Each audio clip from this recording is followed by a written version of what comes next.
Better ball control.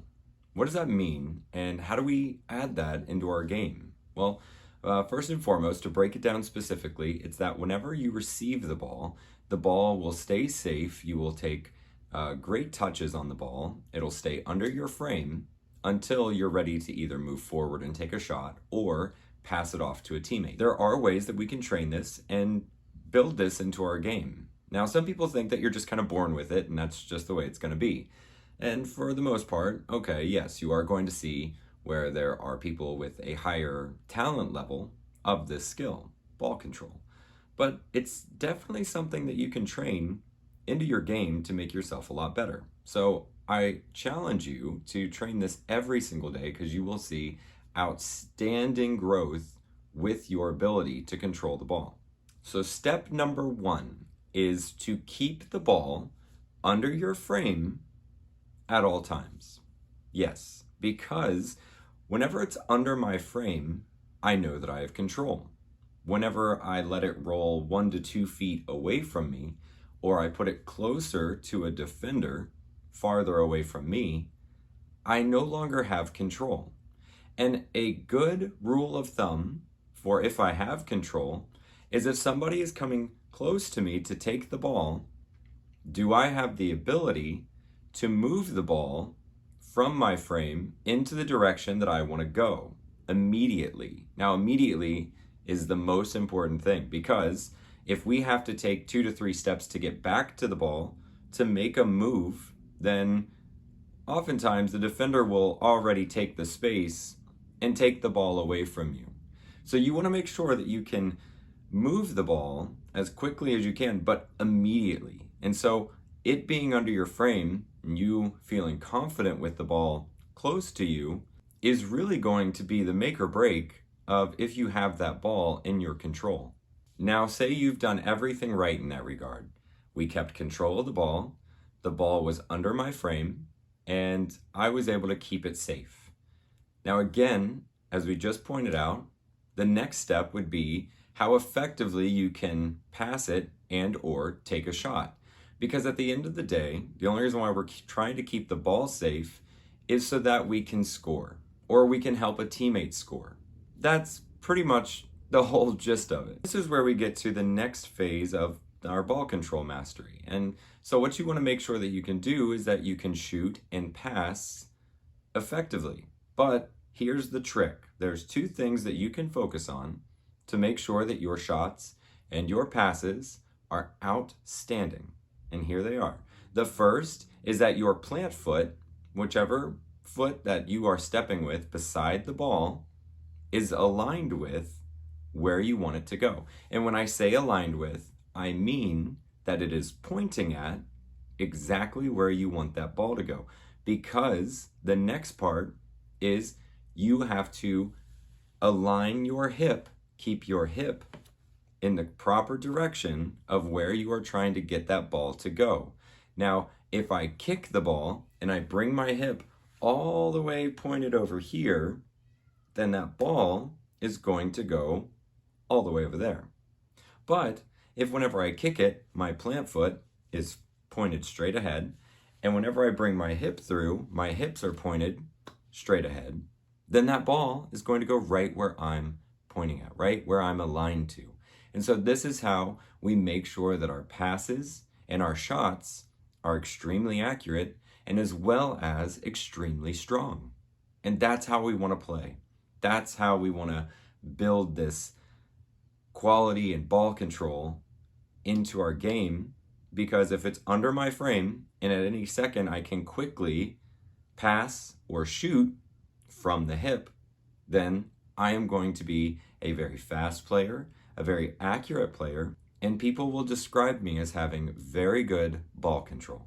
So now that takes us into the third part, which is simply great passing. And great passing is something you can build as well. Now, what I call it is the hop and pop pass. What's a hop and pop pass? Well, that is the basic pass that you are going to play a million times throughout your career. You are literally going to play that every single day, all of the time. And so what we do is we carry our momentum into the ball by just having a light hop, you don't have to hop high. It's about hopping into the ball, carrying our momentum, opening our hip, and getting our foot through the ball. We want to make sure that we hit it with the inner part of our foot where our ankle is. And so that allows us to, again, align our plant foot, our hip, but carrying our momentum through the ball. So that way your passes are extremely accurate as well as extremely strong. Now, you will hear me talk about hop and pop passing a lot in this series. You'll actually do hop and pop passing a lot because there are 2, if not 3, in this very ball control course, skills that help you to develop this form. And so this is where we want to be playing from. We want to make sure that we are keeping the ball under our frame, that we are able to pass and shoot from our hip. And then all of our passes, we want to make sure that they are hop and pop, great passes that are aligned, and we're carrying our momentum through, and we're giving our teammates the best possible pass. And lastly, number 4, we want to make sure that we have a very soft touch on the ball. And what I mean by this is that whenever we are running with the ball on our feet, we're moving down the field, we don't want to kick the ball too far away from us. Now, too far away from us can mean a few different things. So that's why I want to explain them to you here. Say you're running down the field and you're running really far and it's a fast break, okay?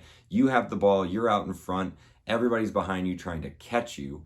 Well, then what you want to do is you do want to take farther touches. You're in a full sprint, so you are trying to control the ball, keeping it moving forward in front of you with the outside of your cleat, so kicking it with that out step, moving forward until you get close enough to the goal to take a shot. Now, here's the thing. You want to judge this by how good of a shot you can take, and that's based on 2 things. How close the defender is behind me. If I don't have them close to me, I don't have a lot of pressure, then it actually benefits us to get a little bit closer to the goal, because then the goal's bigger and the goalie doesn't take up as much space. But if the defender is trying to catch up to me and they're getting close, but I'm within range of the goal, then I should try to take a shot, but I should aim for either side of the goal. So the 2 posts on the outside, we want to aim just about 2 feet, that 2 feet inside of that post. Okay, that's going to be a great shot either way. We just don't want to shoot right at the goalkeeper because that's going to make for an easy save. But the way that we do this and get this opportunity through our ball control is by having a very soft touch, very good touch as we're moving down the field. Now, the next is whenever the ball is coming to us, we want to make sure that we're receiving the ball first before we try to play it or before we try to pass it to another teammate. Okay, so we want to receive the ball, and that in its own right is a soft touch. So the way that I describe it is you want to take the momentum out of the ball. So we want to kill the ball at our foot, and by killing it, all I mean is taking all of that momentum out of the ball before we can move forward. Because if I can take the momentum out of the ball, all of the speed and energy, then I'm putting the ball in my control, as we just spoke about, is under my frame. So it's right at my feet. I can do anything with that ball now. And that's what we want. We want to make sure we take control before we try to go on and do something that may be a mistake or might be playing too fast or might put our teammates in a bad area. So take control of the ball and then we'll move forward down the field. Now, this takes a level of being calm, and that's something that you should also be playing with. So that's going to add a lot to your control of the ball. That's going to allow you to have that better ball control. And now lastly, so having a soft touch can also mean that whenever the ball is played into the air and we're trying to bring it down on our foot, having a soft touch means that we're able to get it on our foot and bring it back down to the ground. Now, this is described as having a soft touch as well as settling the ball. And you'll hear people tell you a lot while you're playing, settle the ball, because you don't want to just kick it. You want to take control of it. Whenever you have good ball control, you'll notice that some players need to just kick it away from them because they don't have ball control. But If you want to be one of the standout players at your tryouts or on your team, then we are trying to develop our ball control every day. And so I challenge you, you have to train ball control every day for it to be something that you have naturally. I promise you, if you ask anyone who are the greats or who do it all the time or who are the best in their field, they train every single day. And so I promise you, if you put in the work, it'll all pay off. So this is better ball control. Um, Train every day, implement these 4 things into your game, and I'm excited to see where it takes you.